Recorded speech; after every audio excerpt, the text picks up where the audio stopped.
I think it will thrill you. It may shock you. It might even horrify you. You know, I'm not sure, but I think he was talking about my driver's license picture. Let's roll the video opening.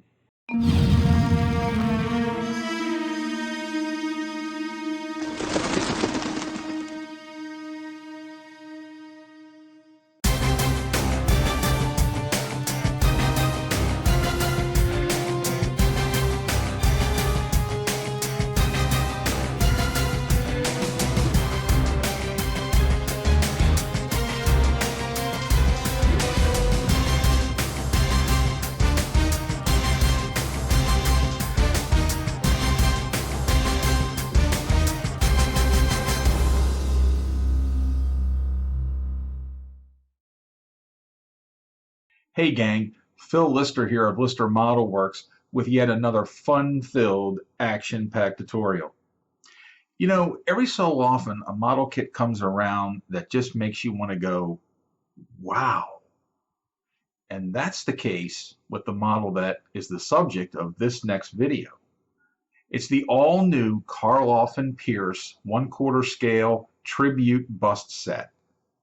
This is a magnificent piece. It was produced by Typhon Studios of Northern Ireland, and Typhon is run by Mike Calvert and Brian Waters. And these guys, they pull out all the stops on any kit that they do. This is just pure perfection. I mean, the kit is phenomenal. Everything that comes with the kit.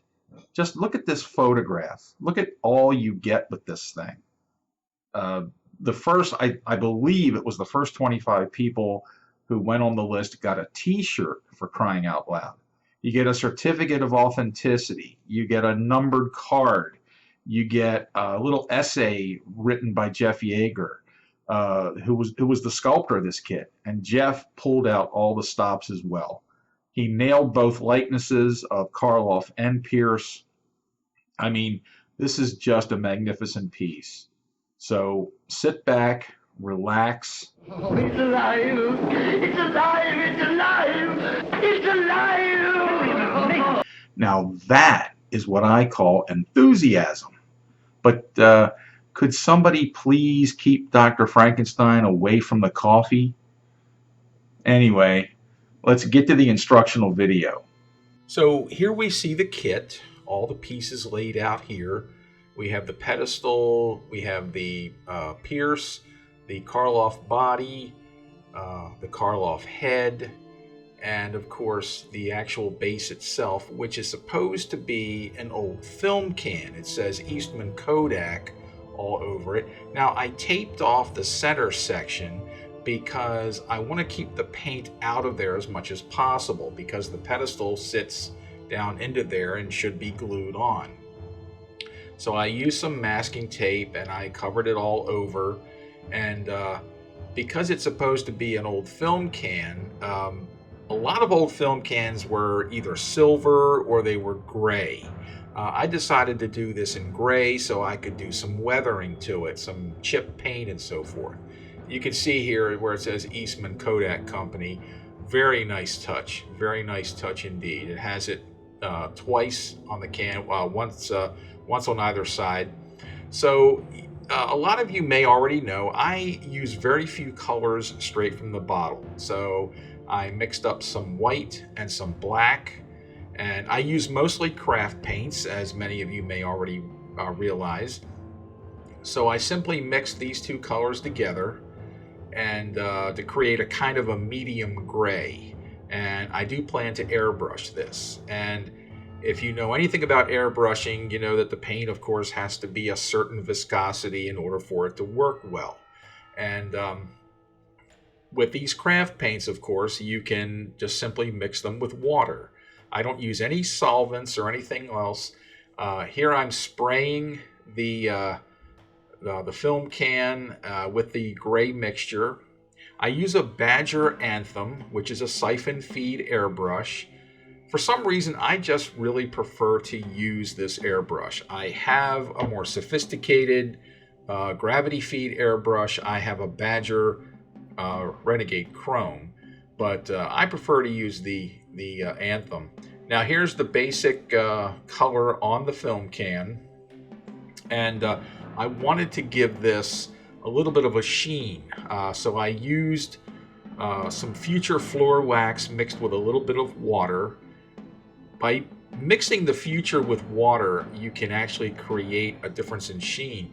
Now, I used this old film can for reference, and this is actually an 8mm film of my parents' wedding from 1946. Yes, you heard that correctly, 1946. A cousin of my mother's actually shot this film. And you can see that the can is pretty well beat up, and I used this as a guide for when I applied the weathering effects to the base of the model. And all I really did was I mixed up some rust color and some silver, and I used a stippling effect using a brush that was rather stiff, but it was kind of frayed. And I simply dipped it in the paint. I started with the silver, and then I came back with the rust mixture and applied that over top.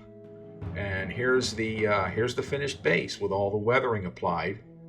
And what I ended up doing was I took some black paint, and I wanted to do a little bit of shading in between the ridges, just for an added effect, just to sort of give it a little bit of depth. So I used the black, I thinned it up pretty good, and then the pedestal base was painted white, and then I painted the base of the pedestal brass color, and then I used 5-minute epoxy and glued the two together. So now the base is complete. The base is ready to go. So the next thing now to tackle was the Karloff portion of the bust, but I wanted to paint the back of the chair first, and I wanted to do that in red. I'm thinking in terms of this represents a barber chair, and a lot of barber chairs use that red leather or naugahyde. So I wanted to use red, but of course I had to first get the paint inside around the front, or the sides where he was sitting, and then of course do the back.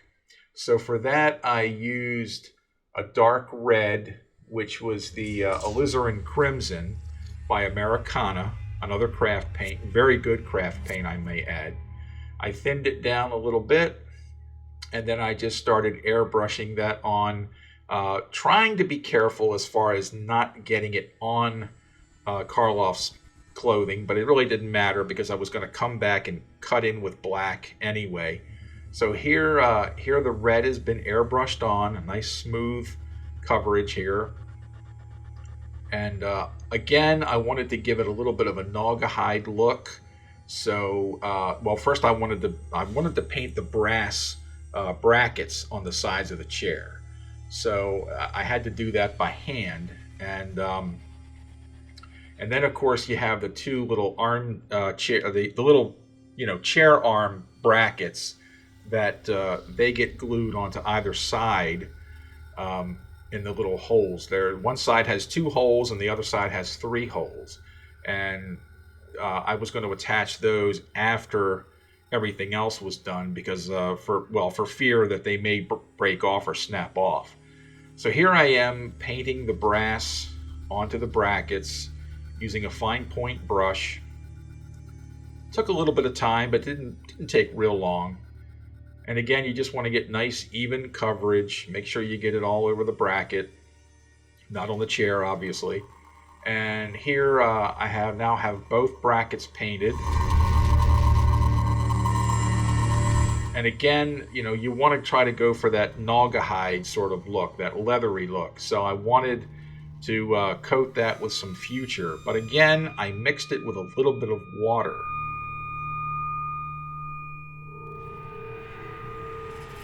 So here I'm going to pull out the old Pledge, because that's the name it goes by now. So the Pledge Floor Gloss. This is really good stuff. I mean, it's excellent to use on car bodies to gloss them up, on eyes, mouths, you name it, anywhere you need a gloss. And you can brush paint it, or you can also airbrush it. So here I've got some Pledge mixed again with a little bit of water, because I want to control the sheen. I don't want it to be as shiny as a new car. So I'm using the Typhon, I'm using the Badger Anthem, but I'm using a color cup this time.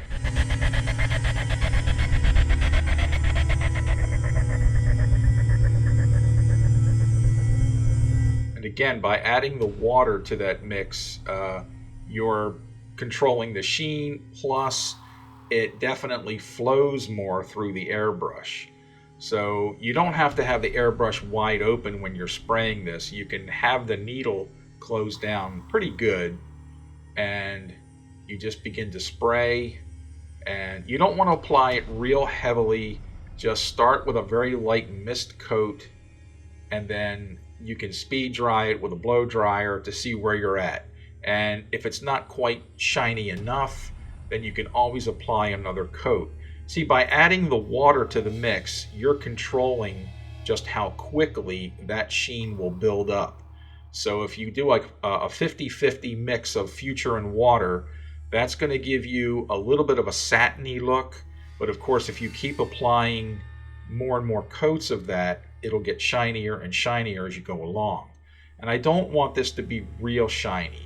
I want it to have a little bit of a satiny look, but nothing too shiny. Again, you're not going for that new car look. You just want to apply a little bit of a satiny finish to it. And again, sometimes depending on the mix and how much you're applying in one coat, you may have to come back and apply another coat. But you just want to get that even coverage again. Now here I've gone ahead and I've painted the black on the coat. And as you can see, it has just enough of a sheen to it. Might not even come through well on video here, but it does have a little bit of a satiny look, which is exactly what I was shooting for. Now I'm going to use some Treehouse Studios matte coating, which is what I'm now using in place of Tester's dull coat. It's either the matte coating here, or sometimes if this is unavailable, this is available from Hobby Lobby and possibly even Michael's. I get mine at Hobby Lobby. This is an excellent coating. It is an acrylic, but it dries very flat. It will dry as flat as your paint finish. So if you're getting a really flat finish on that paint, then that's exactly how Treehouse Studios will dry. Sometimes, like I started to say before, if I'm out of this, many times I will use, if I have the availability of dull coat, great. If not, sometimes I'll use the Rust-Oleum make, or the brand, which is the matte clear enamel. Now, this has a tendency to dry with a little bit more of a shine to it. But what I have noticed is that if you allow it to dry for several hours to overnight, it does dull down some more. I think that the Treehouse Studios does a much better job of giving you a dull enough finish. But again, if you use the Rust-Oleum, apply it in light mist coats, let it dry overnight at least, because that will give you a clearer indication of just how flat it's going to finally look. But I highly recommend the Treehouse Studios.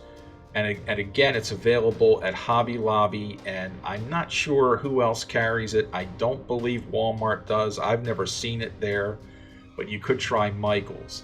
Now here I've dry brushed the coat using a very dark gray, which brings out the details in the coat, all the folds and wrinkles, so it's not just a completely dead flat black.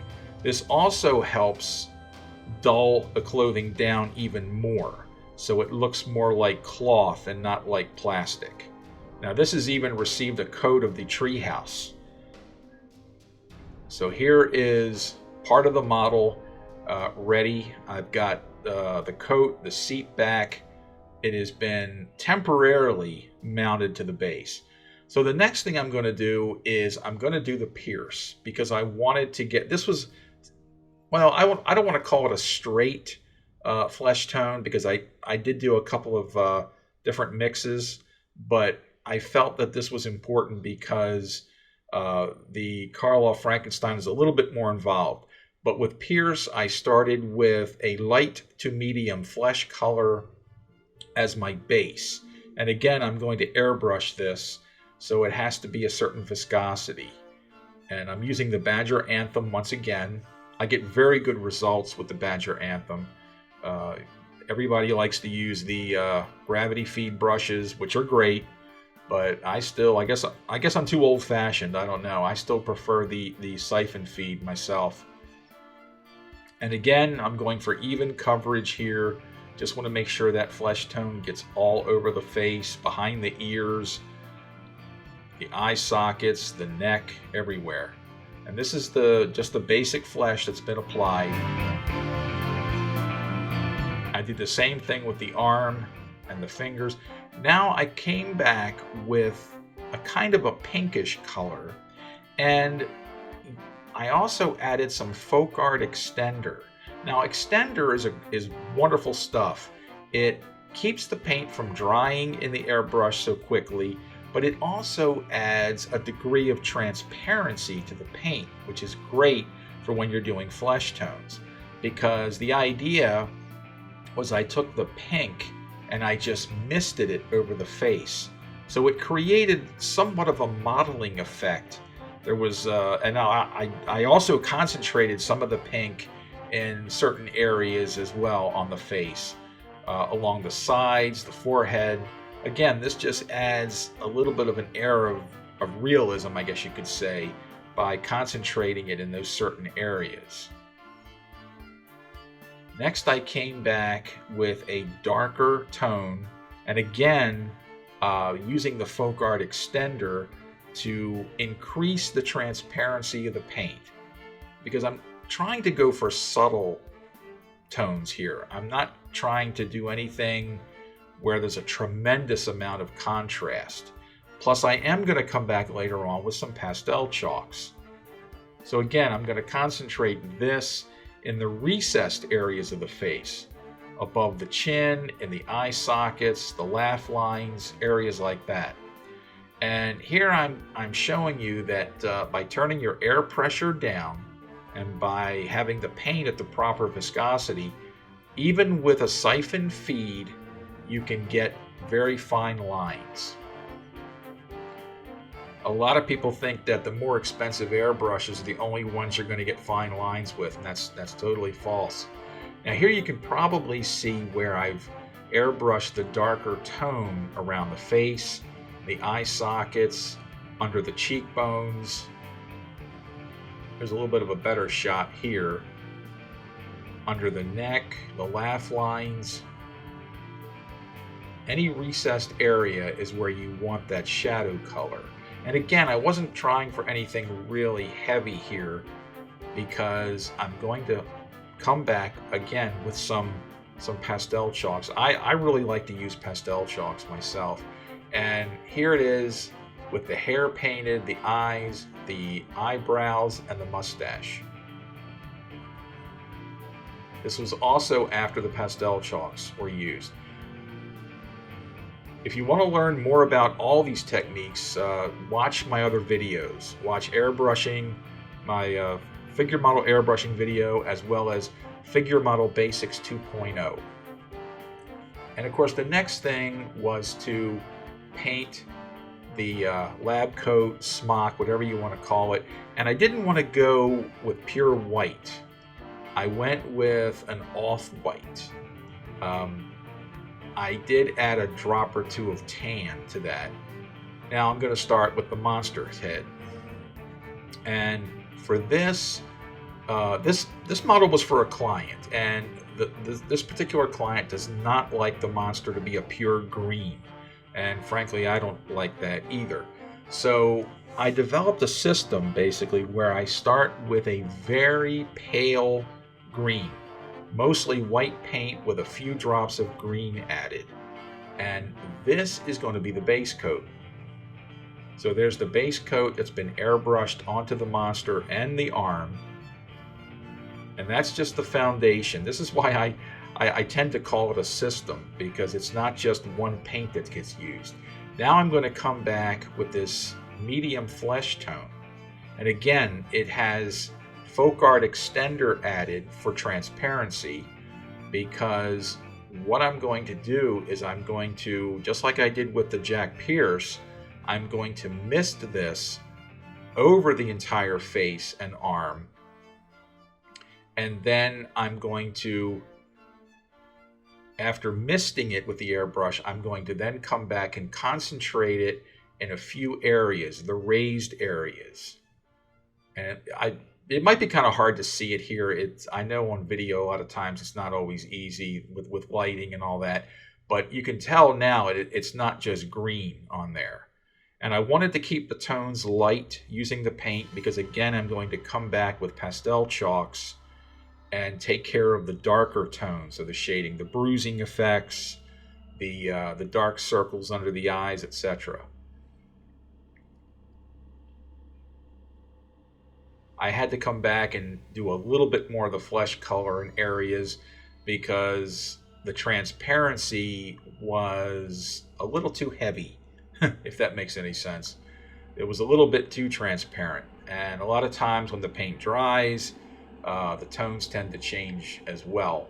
But once that tone was completed, the next thing was for the use of the pastel chalks. And again, the pastel chalks aid in the undead appearance. By using several colors, I use blue, red, a little bit of black, and sometimes I even use a little bit of brown mixed in with those colors. And this is the brush that I use for the pastel chalks. It's just kind of a short little dumpy powder puff brush. And I apply the pastel chalks. Then I take a slightly softer brush, a little bit of a larger brush, and I blend it with that brush. And you can see here that some of the pastel chalks have been added. I do the bruising around the bolts, on the sides of the face, inside the eye sockets, the forehead in the indented area, a little bit around the ears, under the neck, and especially around the wounds, the one on the forehead and the one on the side of his neck. It's starting to take shape here, because now you can see the definition. You can see the bruising effects. Still got a little ways to go yet, though, but you can definitely see a difference in the tonal qualities.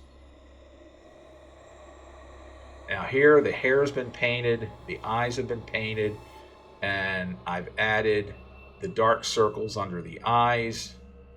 So now there's a lot more definition. I used a dark color. I used a little bit of the blue and the red around the mouth, but then I came back with black to go right in the center. I also used the black pastel chalks inside the ears to darken the ears. Now, when I use future floor wax on models this size, what I like to do, what I discovered by accident actually, is if you take some of the future and if you put it into a jar and leave the lid loose so that air can get to it, the water in the future evaporates and leaves a concentrated liquid. Because you'll notice that this is a little bit thicker than normal. All I did was I put some future into the jar, I put the lid on, I left it loose, and look at that. It's not even clear. It's really translucent. And that's because it's definitely thicker. It's a concentrate now. And that's what I use on eyes, lips, wounds, inside of mouths. Okay, now I tried to leave that clear when I painted it, but I ended up scraping paint off. And now it's time to glue the pierce portion to the back of Karloff. And that's really what that shelf is for. So I'm using 5-minute epoxy. I allowed the epoxy to begin to set up for just a few minutes, and then I applied it, and voila, glued the pierce to the back of Karloff, and in about a half an hour to an hour it was pretty much set. And there you go. The hands have been glued on, the brush has been glued into Pierce's hand, and there's the finished piece.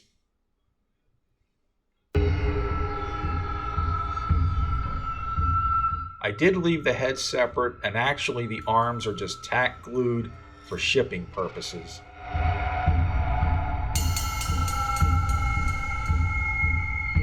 This is a great kit.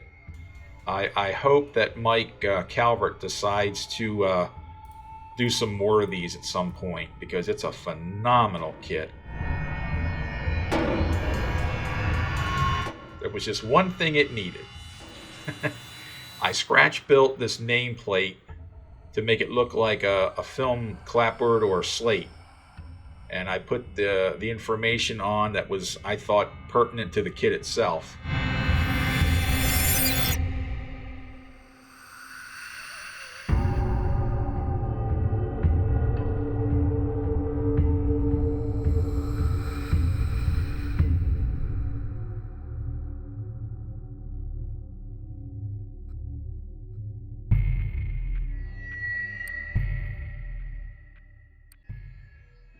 Well, that's it for this video. I sure hope you enjoyed it.